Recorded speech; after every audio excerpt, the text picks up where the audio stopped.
Olá a todos, sejam bem-vindos ao Nova Gênesis e, finalmente, depois desse longo inverno, a mais esse Telecurso Otaku, ao retorno, ao renascimento de novo do Telecurso Otaku. E hoje, como eu já havia, dá pra dizer, profetizado, né, já, porque foi há 500 anos atrás, eu vou explorar com vocês a incrível metafísica de One Piece, né? E bom, nos meus vídeos anteriores, é, eles foram uma espécie de crítica às interpretações alegóricas de One Piece. Porque quando a gente fala de análises políticas da obra, ela sempre vai ser uma leitura alegórica, né?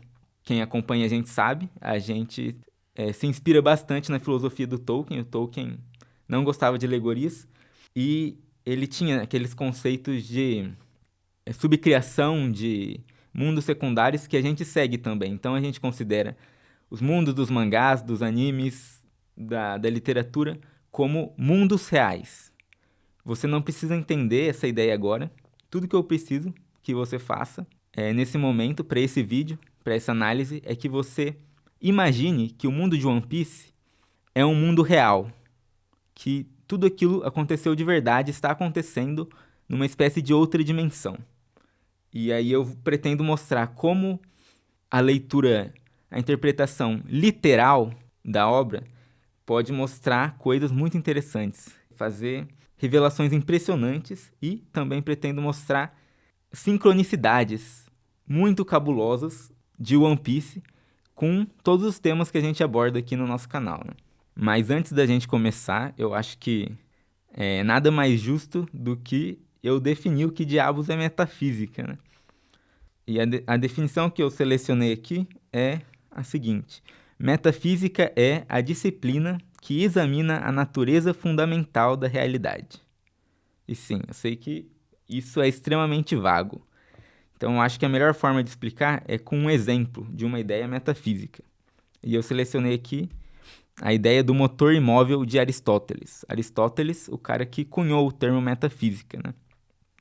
Apesar de, a estrito senso, a metafísica existir antes dele, né? Antes e depois. Mas enfim, essa ideia do motor imóvel é a seguinte. Segundo ele, sempre que algo passa por uma transformação, qualquer que seja, seja, sei lá, um copo cai no chão e quebra, ou uma semente brota, uma planta, né? Toda transformação, ela vem de uma causa. Ele usa o termo ir da potência ao ato. A semente tem a potência de se tornar uma plantinha. O que faz ela ir ao ato é uma outra, é uma causa, né? Isso é um pouco complexo, mas em suma é isso. Tudo acontece por uma causa. E essa causa, ela tem uma causa também. Então isso gera uma. Você percebe que o mundo, todo o movimento do mundo é uma sequência de causas, causando uma a outra, né? E aí, segundo Aristóteles, seria insano dizer que essa sequência de causas regride infinitamente, né? Então, segundo ele, chega uma hora que você vai voltando, voltando e você chega na causa primeira, a origem de todas as transformações e de todo o movimento, que é o motor imóvel, algo que move tudo, mas que não é movido por nada, né? E segundo ele, isso seria Deus. Em resumo, a ideia é essa. Aí vocês podem deixar nos comentários aí o que vocês acham dessa ideia, se parece fazer sentido e tal. Mas o fato é que essa ideia se tornou muito importante na filosofia, ao ponto de, por exemplo, ela ter se tornado a primeira via de São Tomás de Aquino, que ele postulou 5 vias para provar a existência de Deus. Sim, é isso mesmo. A gente pode dizer tranquilamente que esse conceito metafísico do motor imóvel, que o mundo não seria o mesmo que ele é hoje, seja a religião, a cultura de forma geral, o mundo não seria o mesmo se Aristóteles não tivesse tido essa ideia há tipo 2.300 anos atrás, né? Enfim, espero que o exemplo tenha ajudado, né? Agora, falando de One Piece, é dito na obra que quando o tesouro for encontrado, então o mundo vai virar de ponta cabeça, né? E aí eu levanto a pergunta, né? O que acontece se a gente virar a metafísica de ponta cabeça? E se ao invés da gente falar de um Deus que é necessário, ao mundo físico, ao mundo natural, para causar as transformações, a gente falasse de um Deus que é rejeitado pela natureza. E se ao invés da gente falar de um Deus criador, a gente falasse de um Deus criado por mãos humanas? E se em vez da gente falar de um Deus imóvel, imutável, impassível, a gente falasse de um Deus elástico, com muitas formas e encarnações? É sobre esse Deus que a gente vai falar hoje aqui no Metafísica de One Piece. Nika, o Deus do Sol e o Guerreiro da Libertação. No meu primeiro vídeo de One Piece, lá no finalzinho, eu falei: One Piece é quase uma religião. Eu falei algo assim, né? E é exatamente isso, né? Eu quero mostrar como a busca que moveu os homens a buscar o espiritual, a busca que estava no centro de todas as religiões, nas religiões hoje ela se apagou, porque as religiões elas colocaram uma resposta para esse mistério, né? Mas em One Piece essa busca está viva, né? A gente tem, por exemplo, aquela cena em que o Rei Lee diz que, se quiserem, ele pode contar o que é One Piece ali, naquele momento, né? E se não me engano, o Usopp realmente pergunta, né? E o Rei Lee vai responder. E aí o Luffy vem correndo e interfere e fala: se você contar o que é One Piece, eu desisto de ser um pirata aqui e agora. Inclusive é engraçado que esse foi um dos momentos mais próximos, né, da aventura dar errado, de fato, né? Porque se o Rei Lee contasse, ele acabou, ele chegou segundos antes. Mas é porque ele fala: todos os piratas se jogam ao mar com seus próprios esforços para encontrar o que é One Piece com sua própria força, né? A aventura é necessária, certo? E ele fala: eu não quero saber o que é One Piece, eu não quero saber nem sequer se existe One Piece. Quando a gente fala de uma busca pelo divino, né? As respostas, elas só atrapalham. A religião hoje não é mais uma busca. Ela é o contrário disso. Ela é uma forma de apaziguar os seus conflitos internos, para você poder viver a sua vida normal, tranquilamente, né? É o oposto da vida de um pirata, né? E para quem acha estranha a comparação, né, de Deus com o tesouro One Piece, basta ver o que o Gold Roger disse na execução dele, né, sobre o tesouro. Kono yo no subete o soko ni oitekita. Tudo deste mundo eu deixei ali. Tudo que há neste mundo eu deixei ali. E o próprio nome, One Piece, né, ele também é chamado no mangá de Hitotsunagi, que é um nome enigmático que tem várias interpretações, porque ele é escrito em hiragana. Se ele fosse escrito com kanji, ele não teria essas interpretações. Mas eu acredito que o Oda fez por querer. E possivelmente o tesouro One Piece ele vai se conectar com todos esses possíveis significados do nome, né? Mas, por exemplo, Hitotsunagi, aquilo que conecta as pessoas. Ou o Hitotsunagi, só que no sentido de aquilo que conecta todas as coisas em que também faz sentido do inglês, né? One Piece, uma peça. Mas também One Piece, vestido, é uma roupa de uma peça. Também pode ser aqueles jumpsuit, né? Jumpsuit é uma roupa de uma peça, mas que também não é um vestido, né, de mulher, né? Enfim, tem aí também Hitotsu Nagi, um oceano tranquilo. Enfim, tem uma variedade de sentidos aí, e isso, pela genialidade do Oda, acredito que ele vai usar aí todos esses sentidos. Mas enfim, como vocês devem ter percebido, esse vídeo é um tanto polêmico, sim. É um vídeo para aqueles corajosos que desejam abandonar o continente das certezas, né? E se aventurar por um oceano de ideias bizarras, absurdas, mas quem sabe não encontrar nesse oceano um grande tesouro, né? Então, se você também quer procurar esse tesouro, então deixa aí seu like, se inscreve no canal se não for inscrito e vamos começar esse vídeo de fato, indo direto pro mangá de One Piece. Tá, então estamos aqui no capítulo 1069 de One Piece. Esse vídeo, ele é em tese simples, né? Eu vou falar muita coisa, mas abordar mesmo só 2 páginas aqui do capítulo 1069 que na verdade são páginas duplas, né? Então pode colocar aí 4. Mais páginas onde o Dr. Vegapunk, né, o maior gênio da humanidade, ele literalmente expõe a metafísica de One Piece, né? Ou seja, a natureza fundamental da realidade de One Piece. Que vocês vão ver é a imaginação. É um mundo feito de imaginação.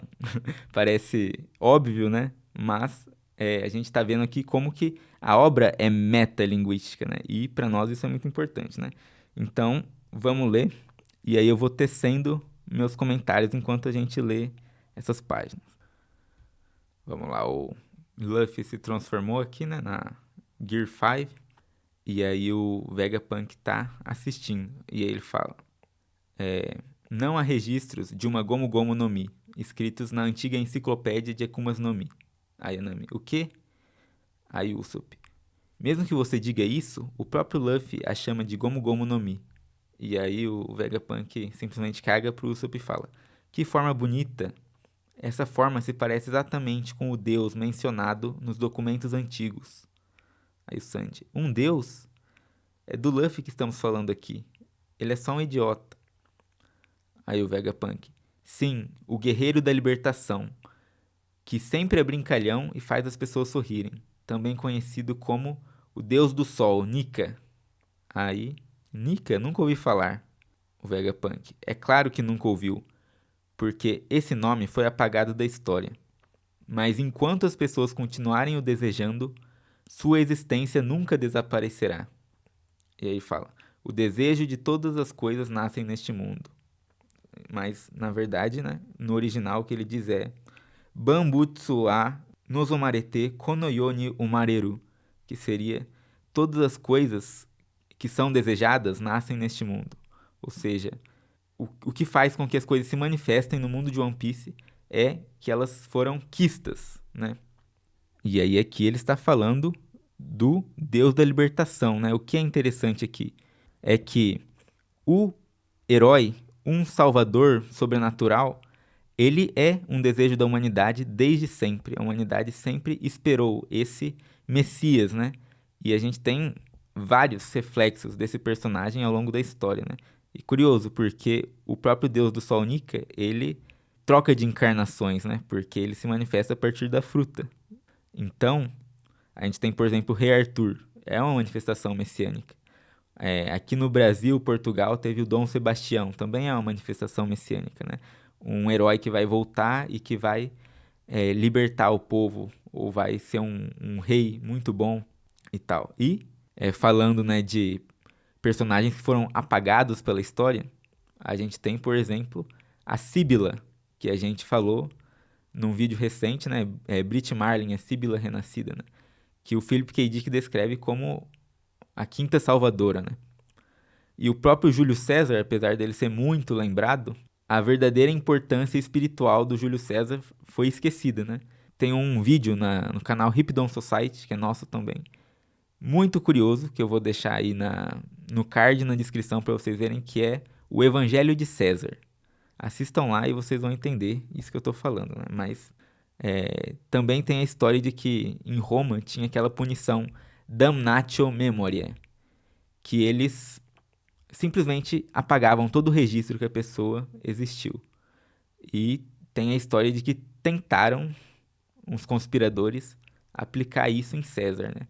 Que é muito curioso também. Mas enfim, o fato é, hoje em dia, mesmo cristãos, mesmo religiosos, quase ninguém, praticamente ninguém, realmente espera a manifestação do Messias no mundo.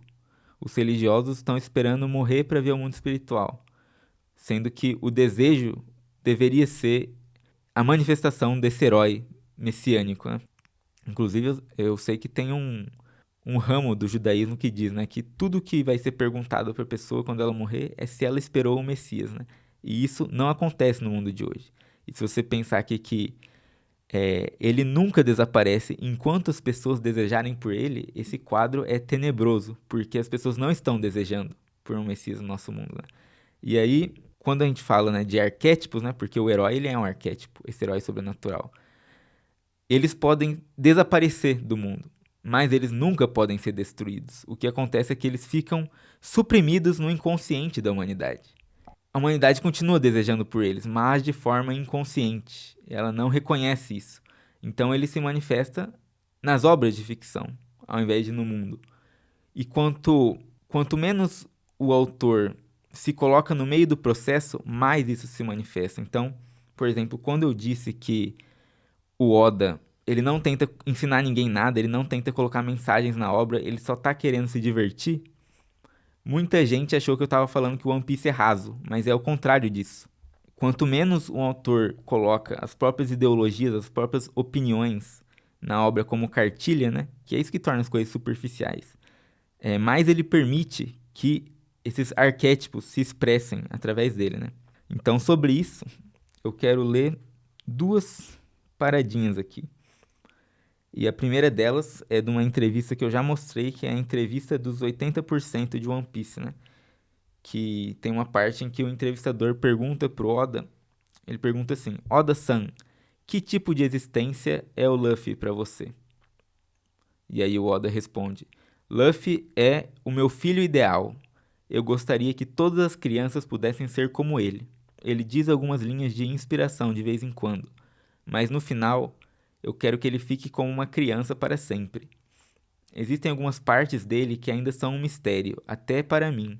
Seria problemático se não fosse o caso. Se eu pudesse entender tudo, não teria utilidade nenhuma para o leitor. Ou seja, aqui fica claro que o Oda entende que o Luffy, os personagens dele, não estão totalmente sob o controle dele. Eles são algo, um ser real. Eles são pessoas verdadeiras, né? E se vocês virem aí o último vídeo do Super Aventuras Marvel, o Aleph, ele fala no vídeo justamente sobre isso. Sobre escritores que meio que canalizam, né, personagens. Então é justamente sobre isso que a gente está falando aqui, né? E a outra coisa que eu quero ler para vocês é uma entrevista que o Oda fez junto com o criador de Detetive Conan. E tem um momento da entrevista que o entrevistador pergunta: se vocês olharem aos mais de 100 volumes que vocês dois publicaram até agora, qual vocês diriam que seria o ponto mais decisivo na série, né? Tô fazendo uma tradução simultânea aqui. Aí o Aoyama fala qual que é o dele e tal.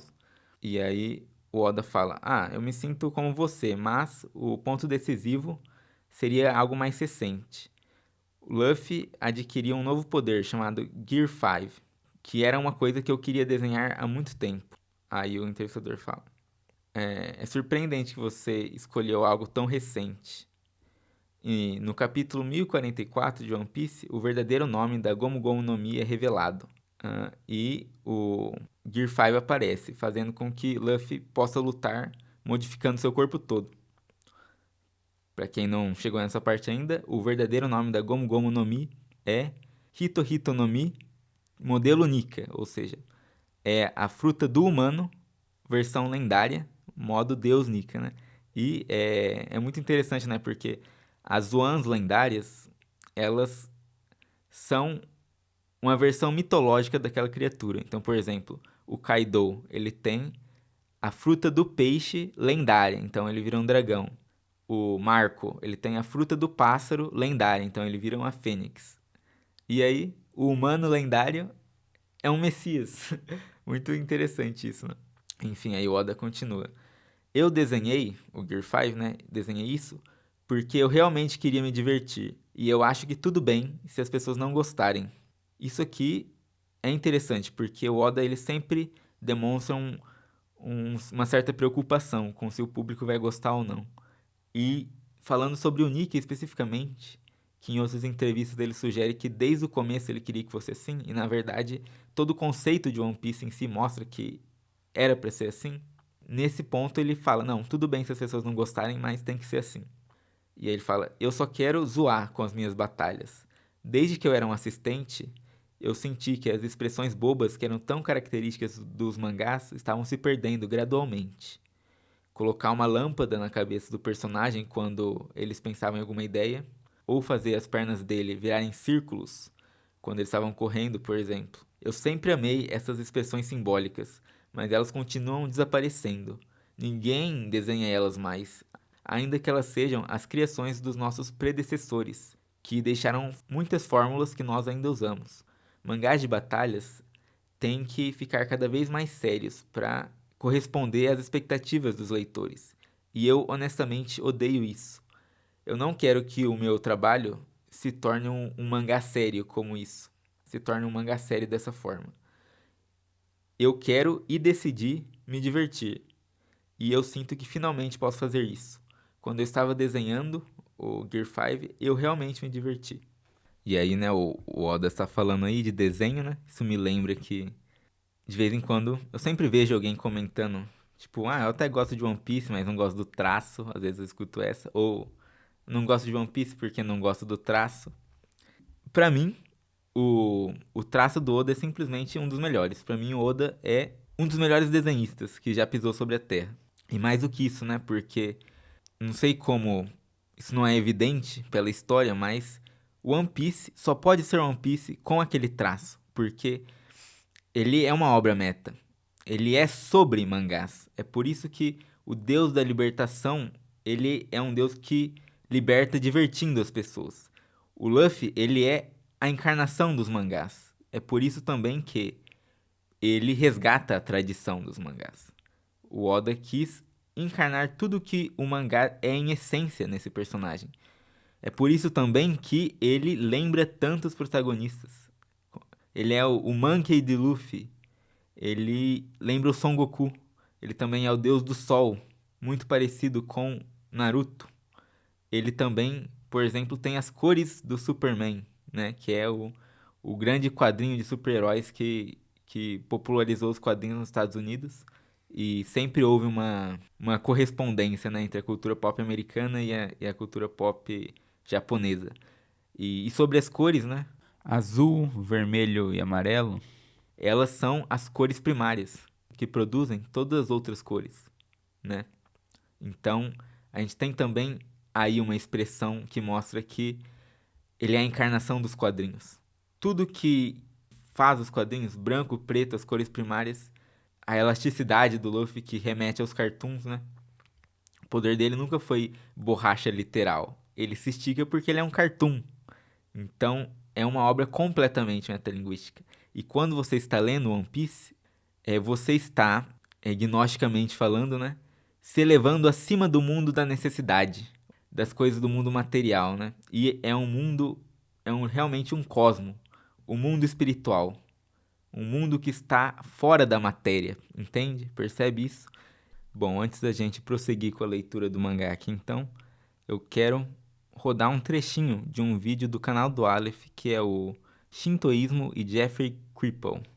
Esse vídeo, ele se sincroniza demais com o tema desse vídeo, com a obra do One Piece em si, então eu recomendo que vocês vejam esse vídeo depois, né?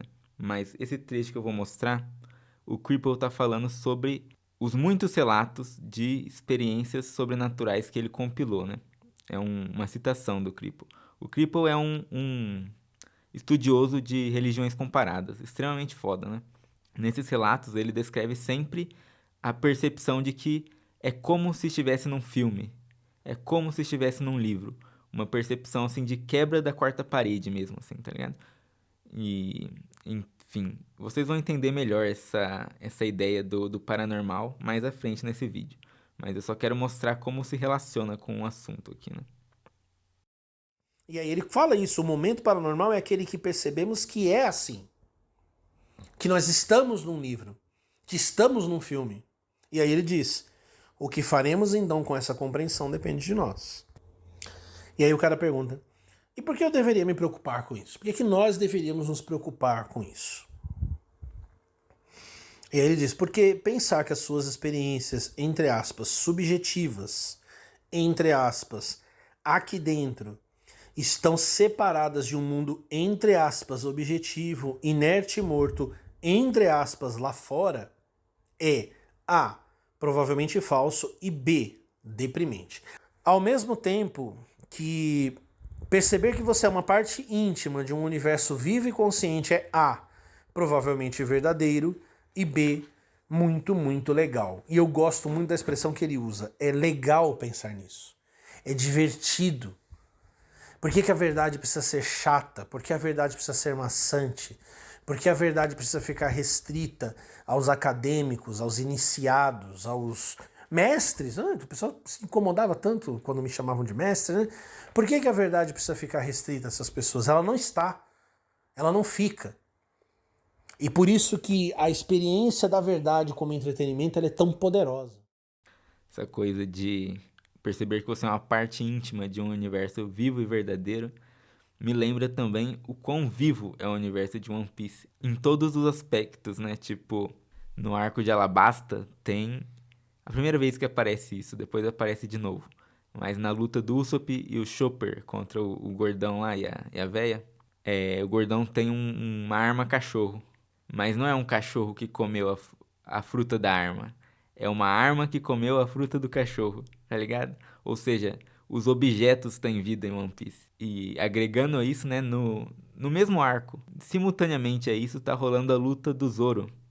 E o Zoro começa a perceber a respiração de todas as coisas. Ou seja, tudo tem vida em One Piece, tudo respira. Então, prosseguindo então, o Vegapunk fala: todas as coisas que são desejadas nascem neste mundo. Por exemplo, as Akuma no Mis têm o mesmo conceito. As Akuma no Mi são o potencial de evolução humana que a própria humanidade desejou. Não seria legal se fosse assim? Não seria ótimo se eu fosse desse jeito? Os diversos caminhos do futuro da humanidade são essas habilidades. Bom, o Jeffrey Kripal, que já foi citado aqui, no livro mais recente dele, o Super Humanidades, ele fala que o centro das religiões nunca foi o grande Deus, digamos assim. Sempre foi o super-humano que, digamos, estava em contato com esse Deus, né? E sempre um humano que mostrava habilidades sobrenaturais. Então ele argumenta que no âmago das religiões estava o desejo de transcender a humanidade e se tornar super também, né? O cristianismo sempre foi sobre operar milagres, assim como Cristo operou, né? A ideia era essa, hoje que não é, porque é uma degeneração, como eu já falei. A parada realmente morreu, né? Mas é muito interessante que no mangá, o fato de existirem Akuma no Mis evidencia isso. A humanidade está querendo transcender-se, né? E isso lembra a ideia do Übermensch, de Nietzsche, né? O além-homem, o super-homem, né? E ainda que muita gente diga, não, não tem nada a ver com Superman, a real é que tem muito a ver com Superman. E o Kripal, ele fala nesse livro também, algo que é ignorado de Nietzsche, mas que é o Übermensch não é simplesmente uma ideia filosófica. Ele nasce de uma visão mística de Nietzsche do super-homem, tá ligado? E a descrição toda é realmente de uma super-humanidade divina mesmo, assim. Então, isso é muito impressionante. E, assim, enquanto no nosso mundo, embora acredito que muitas pessoas desejem poderes, nós não temos Akumas no Mis por aqui, né? Nós temos um equivalente, né? Os desejos por superpoderes, eles também se manifestam materialmente. Eles são os livros e mangás de super-heróis, de heróis, né? O próprio One Piece. Ele pode ser dito uma Akuma no Mi, né? Porque ele é a manifestação desses desejos por poderes. Ele é uma manifestação disso. E aqui cabe uma comparação muito curiosa com o que acontece no cristianismo. E eu estou falando da Eucaristia, né? Que é quando o fiel se alimenta do corpo e do sangue de Cristo e dessa forma ele se cristifica, né? Ele é, digamos, implantado no corpo de Cristo, ele se torna parte da videira, né? E assim, hoje em dia, devido justamente à reforma protestante, os católicos tentam dar uma moqueada nisso que eu vou falar agora, né? Mas a Eucaristia sempre foi comparada à leitura dos textos bíblicos, né? Então, você ler o texto sempre foi comparado a você comer o corpo e o sangue de Cristo, né? Então a gente tem, por exemplo, um texto de Orígenes, que é um dos pais da igreja, que diz o seguinte, né? Esse texto ele foi tirado do documento Verbum Domini da igreja, né? Do Vaticano II. É uma citação, só que na citação diz São Jerônimo, e na verdade São Jerônimo só traduziu esse texto, então o correto seria Orígenes, mas enfim. diz o seguinte, abre aspas, lemos as Sagradas Escrituras, ponto. Eu penso que o Evangelho é o corpo de Cristo. Penso que as Santas Escrituras são o seu ensinamento. E quando ele fala em, abre aspas, comer a minha carne e beber o meu sangue, fecha aspas, embora essas palavras se possam entender do mistério eucarístico, todavia também a palavra da Escritura, o ensinamento de Deus, é verdadeiramente o corpo de Cristo e o seu sangue. Quando vamos receber o mistério, se cair uma migalha, sentimos-nos perdidos. E quando estamos a escutar a palavra de Deus e nos é derramada nos ouvidos, a palavra de Deus que é carne de Cristo e seu sangue, se nos distrairmos com outra coisa, não incorremos em grande perigo? Fecha aspas. Enfim, a igreja tenta elevar os sacramentos e diminuir a Bíblia, a igreja católica, justamente porque os protestantes não usam os sacramentos, né? Então é meio isso, essa rixa de falar que o católico não é bibliólatra, né? Ele valoriza mais a tradição aos sacramentos. Ela surge justamente da rixa com o protestantismo. Mas a verdade é que sim, existe uma comparação muito possível e eu acredito 100% correta da leitura dos textos com comer o corpo de Deus, né, digamos assim. E tem uma coisa que eu lembro de ter lido, se não me engano, no livro Tratado de História das Religiões do Mircea Eliade. Ele mostra um desenho medieval da árvore da vida do Éden e os frutos são hóstias, ou seja, é o corpo de Deus, a Eucaristia é o fruto da árvore da vida, né? É, digamos, a kami no mi. E do outro lado, na cultura pop, né, que é recheada de gnose, como diriam, né? E realmente é, nós temos a Akuma no Mi, a fruta, né, que nasce dos desejos humanos de transcendência, a fruta que é dada pelo diabo e que transforma os humanos em deuses, né? Porque no relato bíblico diz isso. Vocês vão comer e vão se tornar deuses, a cobra fala. E eles comem, e aí Deus fala: porra, eles se tornaram deuses. Que é muito interessante. E, gnosticamente falando, né, é dito que o que aconteceu no Éden foi uma queda porque a humanidade não estava pronta para o fruto do conhecimento. Mas o caminho natural seria um dia a humanidade sim se tornar deuses, né? Porque são filhos de Deus, né? Afinal de contas. Ora, e filho de peixe, peixinho é. Enfim. E aí vocês lembram que eu disse, né, que nas obras de ficção vazam arquétipos que estão no inconsciente humano, estão lá de forma inconsciente. E enquanto nós olharmos para eles e não vermos o divino ali, eles vão continuar na forma inconsciente, né? Então, seguindo a comparação dos textos bíblicos com a Eucaristia, da mesma forma, quando nós trazermos a consciência esses deuses, quando nós vermos o divino ali no mangá e nós lermos, então nós estaremos fazendo uma nova Eucaristia, né? E cara, pode ter certeza, em breve vão começar a pipocar os novos santos, né? Quando o entretenimento for visto como Eucaristia, nós vamos ter novos santos, que vão ser os mutantes, a era dos heróis, né? Os heróis vão começar a surgir. Ok, continuando aqui o mangá. Ele fala: os diversos caminhos do futuro da humanidade são essas habilidades. Por esse motivo, são antinaturais e odiadas pelo mar, a mãe de toda a natureza. Olha o que eu falei aqui do Nika ser rejeitado pela natureza. Por isso, sua existência sofre essa punição dela, ou seja, é aquilo, quando os usuários de Akuma no Mi entram no mar, eles ficam fracos e só afunda, mano. O mar é a fraqueza natural deles. E aí aqui, quero relembrar uma coisa que eu falei num shorts uma vez, que é, quando a gente fala de mãe, ele define o mar como a mãe da natureza, né?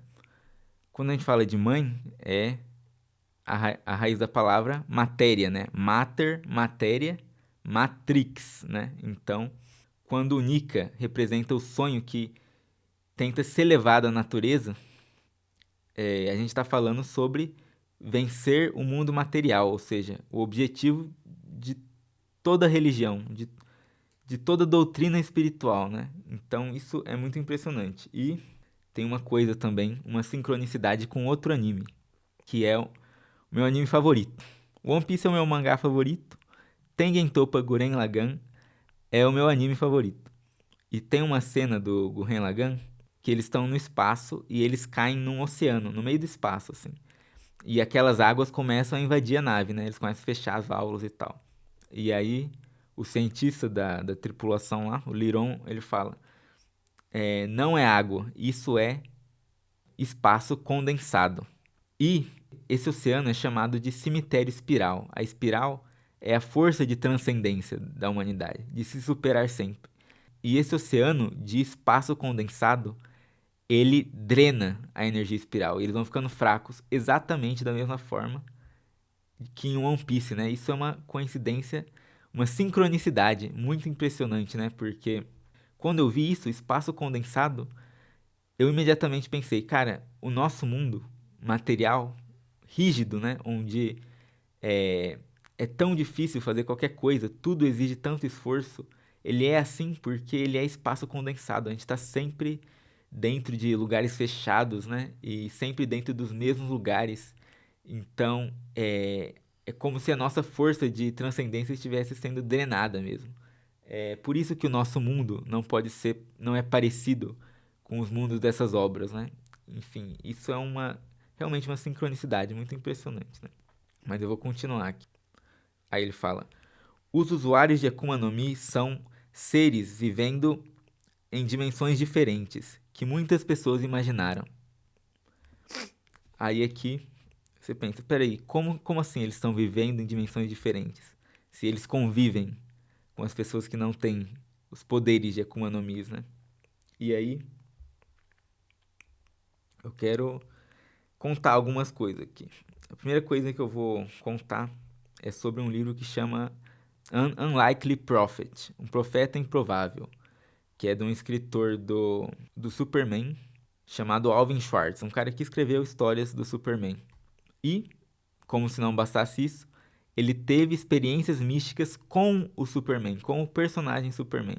Então, assim, a gente vai falar desse livro, não vai ser eu que vou falar desse livro no futuro, mas eu quero só falar de um trecho do livro em que o Alvin Schwartz está conversando literalmente com uma entidade, né?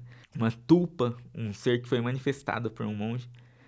E essa entidade diz para ele que quando uma criança brinca de estar voando, por exemplo, ela na verdade está voando. Ele diz que não existe diferença entre esse estado imaginativo de estar voando e estar de fato, em qualquer outro estado no corpo, né?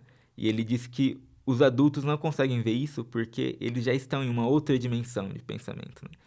Inclusive, ele diz que é por isso que é muito comum que quando você cresce você não lembre de coisas que aconteceram na infância. Porque a troca de dimensões causa um choque e isso faz com que a memória seja apagada. Mas também é muito comum que você lembre de coisas da infância de forma fantástica, ou seja, você lembre de estar voando, de fato. Porque você estava, né? Só que em uma outra dimensão, digamos assim. E, de vez em quando, essas dimensões elas se cruzam. E isso são os fenômenos paranormais que o Kripal descreveu naquele trecho anterior que eu mostrei de um vídeo, né? Quando você percebe, cara, estou num livro, estou num filme. Essa é a impressão, porque é quando essas dimensões se cruzam, né? Quando o fenômeno se manifesta na matéria. Desnecessário dizer que são raras ocasiões em que isso pode acontecer. São locais onde a matéria está mais instável, digamos assim. E esse fenômeno, né, de lembrar coisas fantásticas, ele também acontece muito com jogadores de RPG. O Lamed, aqui do Nova Gênesis, é um jogador de RPG e ele relata isso, de não lembrar que estava numa mesa. Ele lembra da aventura acontecendo em si, né? Então, é sobre isso, como diriam. E aí, toda essa história, né, do Alvin Schwartz me lembra também uma entrevista do Tolkien, que se não me engano é de 1964, na BBC, em que o entrevistador fala, né? Ah, muita gente pensa que a Terra-média ela é um outro mundo, né? E não é isso. Aí o Tolkien fala, justamente, a Terra-média ela é o nosso planeta Terra. Aí o entrevistador fala, é a Terra em outra era. Aí o Tolkien fala, não, Não é outra era. É a Terra em outro estágio imaginativo. Ou seja, a gente pode pensar em outra dimensão, da mesma forma como as crianças brincam em outra dimensão, né? Porra, pensa na crise na imaginação que a gente vive, né? Hoje em dia. Será que o mundo não tá uma bosta justamente porque a imaginação está podre, né? Será que conforme as pessoas se tornarem mais imaginativas, a gente não vai automaticamente fazendo essa transição para esse mundo mítico, né? É uma coisa a se pensar, né? E a última coisa que eu queria citar é Lucas 17 aqui. Sendo Jesus interrogado pelos fariseus sobre quando viria o reino de Deus, respondeu-lhes: O reino de Deus não vem com a aparência exterior, nem dirão ei-lo aqui ou ei-lo ali, pois o reino de Deus está dentro de vós. Ou seja, mais uma evidência que corrobora com essa ideia que a gente está imaginando aqui, né? E aí, vamos continuar aqui. Para encerrar, e realmente vai encerrar porque vai acabar a página, o Vegapunk diz: Essa é a minha teoria. Não há necessidade de pensar se deuses existem ou não. Fascinante, não? Ou seja, você não precisa se perguntar se deuses existem ou não. Eles foram imaginados, logo eles existem, né? Fascinante, não? Este mundo. Agora eu vou mostrar a sincronia máxima que aconteceu. Vou voltar naquele vídeo do Jeffrey Kripal e o Shintoísmo e vocês vão ver como o que o Vegapunk falou aqui é exatamente o que o Aleph fala no seguinte trecho do vídeo. Contudo, após a Segunda Guerra Mundial, surgiram entre os historiadores japoneses pessoas que dizem ser a história da fundação do Japão pelo imperador Jinmu uma mitologia e que esse imperador não era um personagem real. Atenção! Não importa se o imperador Jinmu foi ou não um personagem real. Por real ele diz carne e osso, um ser humano que andou no mundo. Não importa. Não importa. Pois o importante é que o povo japonês da antiguidade criou essa mitologia. É isso que importa. Não importa se Jesus existiu. Não importa. Não importa. Não importa se o Superman existe. Não importa. Não importa se o Homem-Aranha existe. Não importa. E é por isso que eu já destaquei antes que os filmes trazem um grande mal, porque você põe uma carne e osso para heróis que deveriam existir de outra maneira, que tem uma outra forma de existência. E aí, se alguém queria saber a minha opinião sobre o live action de One Piece, ali já tá dito, né? Se eu disse antes que One Piece não é One Piece sem o traço cartoon do Oda, imagine em carne e osso, né? O quão menor, o quão... Eu assisti a esse live action e eu posso atestar que o impacto das cenas é nulo, é zero, né? Enfim. Agora, pra realmente encerrar esse vídeo, eu falei, mano, o vídeo tá colossal. Falei coisa pra caralho. Poderia falar muito mais, que eu vou ter que diluir aí ao longo de outros vídeos. Mas eu quero encerrar falando de uma última sincronicidade aqui, que também é pesada, que é com o filme Red, One Piece Red, né? E bom, você já deve saber do que eu tô falando. Se você pesquisar Nova Gênesis One Piece, não vai aparecer meus vídeos. Vai aparecer só a música Nova Gênesis, da personagem Uta, né? Do filme Red. E, se vocês pegarem pra ver esse filme, eu acredito que o nosso canal já existia. Muito provavelmente nosso canal já existia. Não vou ter certeza. Eu teria que conferir as datas. Vou deixar aí na tela. Se eu conferir se realmente o canal já existia quando saiu o filme. Mas o filme começa numa vibe religiosa. Começa com pessoas relatando os sofrimentos dela no mundo pra Uta, né? E a Uta promete que vai criar um mundo onde esses sofrimentos não aconteçam. E a Uta ela tem a Uta Uta no Mi, a fruta da música. Quando ela canta, ela consegue. As pessoas dormem e vão pro mundo dela. Um mundo onde ela é uma deusa e pode fazer o que ela quiser, tá ligado? Só que ela quer livrar todas as pessoas do sofrimento, né? Então, ela faz um show, isso é muito doido. Ela faz um show, o pessoal vai lá e ela fala: galera, esse show aqui nunca vai acabar. Vai ser pra sempre. E fica todo mundo bugado, né? Ali já tá todo mundo dentro do Genjutsu, né? E o show tá sendo transmitido. Quem tá assistindo cai dentro do Genjutsu também. A ideia dela, mano, é realmente se desprender do mundo. Todas as pessoas vão morrer no mundo real e ficar pra sempre nesse show dela aí, né? Onde tudo pode acontecer, onde ela é deusa e pode curar as pessoas, pode alimentar as pessoas, pode divertir as pessoas pra sempre, né? Só que, convenhamos, a ideia é meio Pinel, né, da cabeça, porque é praticamente um genocídio mundial. No filme mostra que 70% da população do mundo estava dentro desse genjutsu da Uta aí. E é uma, digamos que é uma salvação que não implica em gnose, em sabedoria. As pessoas elas estavam presas ali, né? Então é um caminho torto de libertação.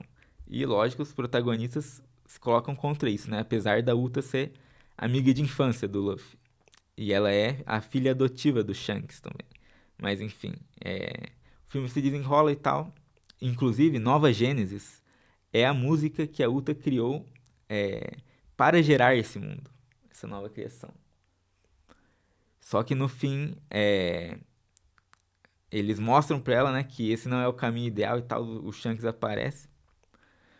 E aí ela fala: pá, não consegui, mano, o meu objetivo e tal. E aí o Shanks fala: não, tá tudo bem, o Luffy tá desmaiado no chão. A palavra que eles usam em japonês, né? A música chama Nova Gênesis, mas a palavra na música usada é Shinjidai. Eu acho isso estranho porque Shinjidai poderia ser traduzido de outras formas. Nova Era, né? New Age, New Era. Mas foi traduzido como Nova Gênesis, que não é a escolha mais intuitiva. Nova Gênesis é uma nova criação, né? E aí ela fala: pô, não consegui e tal. E aí o Shanks fala: não, fica de boa. Shinjidai wa Menomaida. E aponta o Luffy lá no chão. A nova era, ele disse literalmente isso. A nova era não era essa a sua ideia. Quem trará a nova era, a nova Gênesis, é o Luffy. Então, mano, eu acho que eu quero encerrar com isso hoje. A gente vai voltar muito em One Piece. Eu quero comentar arcos, né? Pelo menos Skypiea, Drum, comentar esses arcos. E, porra, tem infinitas coisas pra falar sobre One Piece. Mas, por hoje fiquem com essa, né? O Luffy é o Nova Gênesis. Bom, é isso, pessoal. Espero que tenha sido. Eu espero que tenha sido mind-blowing, né? Ou pelo menos revelador de alguma forma. Então eu agradeço muito a presença de todos. Todo mundo que aguentou ouvir a minha voz aqui por minutos e minutos. Peço que deixem um like se gostaram, comente alguma coisa, compartilhem com seus amigos e até a próxima, pessoal.